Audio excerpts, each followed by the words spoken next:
पहला अटेम्प्ट हो गया है और मेरा अच्छा स्कोर नहीं है, या मुझे ड्रॉप करके अगले साल की तैयारी कर लेनी चाहिए। तो मैं बोलूंगा देखिए, ड्रॉप करना 1 साल की इन्वेस्टमेंट है। सबसे पहले आप अपने आप से कुछ सवाल पूछें। यहाँ पर 2 आंसर होते हैं, यस या नो। क्या आप उससे सेटिस्फाई हैं कि भाई मैंने अपना बेस्ट दिया, सारी कंडीशन बेस्ट थी और फिर भी आपका नहीं सिलेक्शन हो रहा है, आपके कम मार्क्स आ रहे हैं या कम परसेंटाइल आ रही है, तो क्या उसके क्या रीजन है। बट हमेशा दूसरों पे एक्सक्यूज नहीं देना चाहिए। हम जो भी काम कर रहे हैं हमें उसमें रियलिस्टिक होना पड़ेगा। जब आपको उसकी प्रॉपर स्ट्रेटेजी पता हो, अगर आपने ठान लिया कि आप कर सकते हो, तो ये मैं मानता हूं कि आप कर दोगे। हेलो बच्चों, तो आज हम बहुत इंपॉर्टेंट टॉपिक डिस्कस करने जा रहे हैं, जो कि बहुत सारे बच्चों के बीच अभी एक अंतर्द्वंद चल रहा होगा, एक कंफ्यूजन चल रही होगी कि पहला अटेम्प्ट हो गया है और मेरा अच्छा स्कोर नहीं है, क्या मुझे दूसरे अटेम्प्ट के लिए तैयारी करनी चाहिए या मुझे ड्रॉप करके अगले साल की तैयारी कर लेनी चाहिए। तो मैं बोलूँगा देखिए, ड्रॉप करना 1 साल की इन्वेस्टमेंट है और वो इन्वेस्टमेंट आपकी बेकार ना जाए, व्यर्थ ना जाए। उसके लिए कुछ मेरे पॉइंट्स हैं कि ड्रॉप करने से पहले सबसे पहले आप अपने आप से कुछ सवाल पूछें। वो कौन से सवाल होने चाहिए, उनके क्या जवाब होने चाहिए, कब आपको डिसीजन लेना है ड्रॉप करना है या नहीं करना। आई होप इस वीडियो को देखने के बाद आप लोगों को ये क्लैरिटी आ जानी चाहिए। मैं आपको आज ये नहीं बताने वाला आपको ड्रॉप करना चाहिए या नहीं करना चाहिए, मैं वो सवाल बताने वाला हूँ, अगर आप अपने आप से पूछेंगे तो आपको अपने आप आंसर मिलेगा। और ये भी बता देता हूँ, जो भी ये सारे सवाल बोर्ड पर अब आएंगे, इन सभी पर हम लोग डिटेल्ड वीडियो भी निकालेंगे और कोई पॉइंट हमसे अगर मिस हो गया है तो आप कमेंट सेक्शन में डाल सकते हैं, हम उस पर भी वीडियो बना सकते हैं। तो सबसे पहला पॉइंट है कि भाई अब आपको डिसाइड करना है कि आपको ड्रॉप करना चाहिए या नहीं। तो सबसे पहले, did you join the coaching last time. यहाँ पर 2 आंसर होते हैं, यस या नो। अगर कोचिंग ज्वाइन नहीं की थी तो भाई आपके पास एक रीज़न है वैलिड कि सर मैंने कोचिंग ज्वाइन नहीं की थी, मेरे को अच्छे टीचर नहीं मिले, मैंने अच्छे से उस वे में तैयारी नहीं की जैसे होनी चाहिए, तो ड्रॉप कर सकते हैं। एक पॉइंट तो ये हो गया। बट प्रॉब्लम स्टार्ट होती है कि अगर आपने कोचिंग ज्वाइन की थी, तो अगर आपने कोचिंग ज्वाइन की थी तो की थी या नहीं की थी, इसमें ये कॉमन सवाल है जो अगला आने वाला है। Are you satisfied with your effort. भाई कुछ भी है, आपने 11th-12th में जो पढ़ाई की है, जो आपने मेहनत की है, क्या आप उससे सेटिस्फाई हैं कि भाई मैंने अपना बेस्ट दिया, मैंने कोचिंग ज्वाइन की थी, बेस्ट दिया और फिर भी नहीं हुआ, तो उस पर भी हम देखेंगे। मैंने बेस्ट दिया बट कोचिंग ज्वाइन नहीं की थी, तो अब की बार कोचिंग ज्वाइन करके बेस्ट देने की कोशिश करता हूँ। तो ये सवाल आप अपने आप से जरूर पूछें।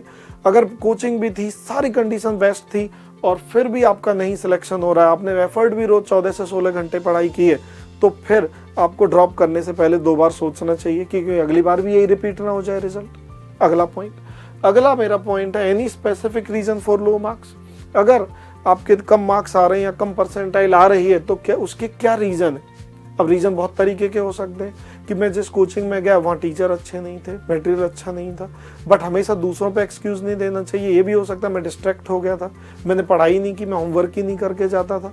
उन सभी पे वर्क कीजिए, क्योंकि जब आप अगला साल ड्रॉप करेंगे, आप अगला 1 और साल उस पर इन्वेस्ट करेंगे, तो आपके माइंड में ये चीज़ होनी चाहिए, यार पिछले साल जो गलतियां की हैं जिनकी वजह से बेकार नंबर है, अब वो गलतियां रिपीट ना हो। अब मैं अगले पॉइंट पे आता हूँ, what new things you are going to do. जो पॉइंट मैंने आपको अभी डिस्कस किया कि जब आप पिछला सवाल पूछोगे तो वहीं वो पॉइंट निकल के आएंगे जिनकी वजह से बेकार मार्क्स है, तो अब आप उन पॉइंट्स पे कैसे वर्क करने वाले हो। लाइक मैं बहुत ज़्यादा यूट्यूब पे वीडियो देखता था या मैं वीडियो गेम खेलता था, अब नहीं खेलूंगा। मैं पढ़ने में 12 घंटे की जगह 4 ही घंटे पढ़ता था, तो 12 घंटे पढ़ूंगा, बट वो 8 घंटा जो मैं वेस्ट करता था उसे कैसे बचाऊंगा। तो इन सभी पॉइंट पे आपको वर्क करना पड़ेगा। Which IIT NIT you are targeting, ये भी बड़ा इंपॉर्टेंट है। देखिए, हम जो भी काम कर रहे हैं हमें उसमें रियलिस्टिक होना पड़ेगा। अब ये नहीं कि आज मैंने पेपर दिया और मेरी रैंक जो आ रही है, लेट से 10 लाख बच्चों में से 8 लाख रैंक आ रही है और मुझे कुछ भी नहीं आता और 6 महीने बचे हैं ड्रॉप करने के लिए भी मेरे पास। भाई अगर आप ड्रॉप का डिसीजन लेते हैं, मई हो जाती है, जैन में फिर आपका अटेम्प्ट आ जाएगा। तो आज मेरे को कुछ भी नहीं आता और मैं सोचूं कि 2 महीने में इस तरीके से कर लूं कि मुझे तो IIT मुंबई में कंप्यूटर साइंस मिल जाए, तो देखो भाई, अनरियलिस्टिक एक्सपेक्टेशन अपने आप से सेट मत कीजिए। नहीं तो क्या होगा, वो बहुत जल्दी आपका जो एक आपके अंदर एंथू है कुछ काम करने का, वो 2 महीने के अंदर ही खत्म हो जाएगा, क्योंकि आपको लगने लगेगा कि भाई मेरा तो IIT मुंबई में होना नहीं।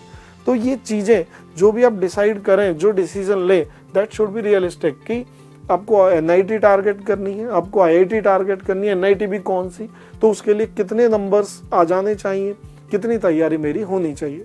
तो ये आपके माइंड में क्लियर होना चाहिए। अनरियलिस्टिक टारगेट सेट करने से क्या होता है, जब बच्चे ड्रॉप करते हैं, मैं लगभग 20 साल से ये फील कर रहा हूँ कि जब बच्चे ड्रॉप करते हैं पहले 2 महीनों में ये जोश होता है, ये कर देंगे, वो कर देंगे, फोड़ देंगे, लेकिन वो जोश ऐसे ऐसे ठंडा होता है, 3 महीने बाद वही एक कमरे में बंद होकर वीडियो गेम खेलना, या मतलब उनकी कंडीशन ऐसी हो जाती है कि सर ये तो बड़ी गलती हो गई।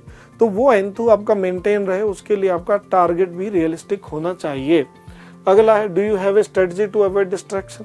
डिस्ट्रैक्शन जो मैंने अभी डिस्कस की है कि सर मैं बहुत ज़्यादा वीडियो गेम खेलता था, मैं बहुत ज़्यादा सोशल मीडिया पे रहता था, लेकिन अब आप ड्रॉप करने के बाद ये नहीं करोगे, क्या आपने उसका कोई प्लान किया है?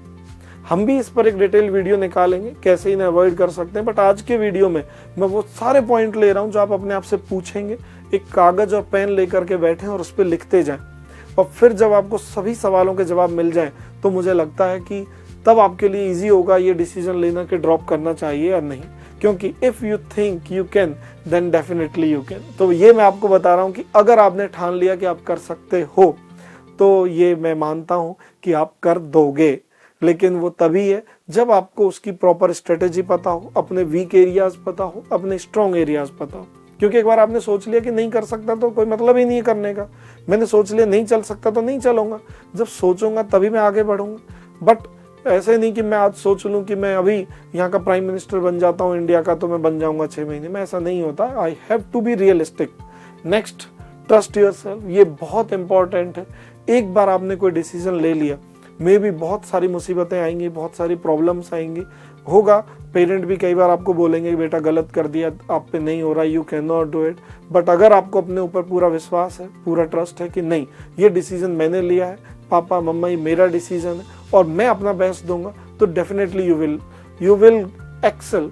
बट अल्टीमेटली चीज़ें यही हैं, आपको अपने ऊपर जो ट्रस्ट आएगा वो आपको अपनी पास्ट में की गई गलतियों को आप कैसे इम्प्रूव करते हैं उन्हीं से आएगा कि भाई मैंने पिछले साल ये गलतियां की थी और अगर मैं 2 महीने में उन सभी गलतियों को हटाने में, उन सभी कमियों को दूर करने में सक्सेसफुल हो गया तो आपका ये ट्रस्ट अपने आप ही अपने ऊपर बिल्डअप हो जाएगा।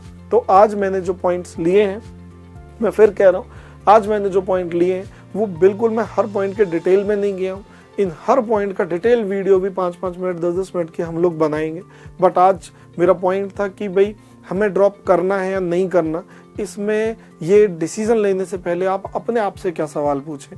और एक लास्ट सवाल मैं आपको बोलता हूँ कि ड्रॉप करने से पहले आप ये चीज़ और देखें, क्या आपको रियली पढ़ने में मज़ा आ भी रहा है साइंस में? क्या आपको फिजिक्स केमिस्ट्री मैथ पिछले 2 साल आपने एंजॉय की? जब आप कर ही नहीं रहे तो ड्रॉप करके भी क्या करोगे? तो ये सवाल मेरी तरफ से है। बाकी आई होप आपको ये सेशन अच्छा लगा होगा। कोई भी क्वेरी है तो आप कमेंट सेक्शन में उसे डाल दें, हम उस पर फिर वीडियो बना देंगे और ये सारी चीज़ें आपकी बहुत मदद करेंगी। तो जो भी डिसीजन लें वो रैशनल हो, प्रैक्टिकल हो, इन चीज़ों का ध्यान रखें।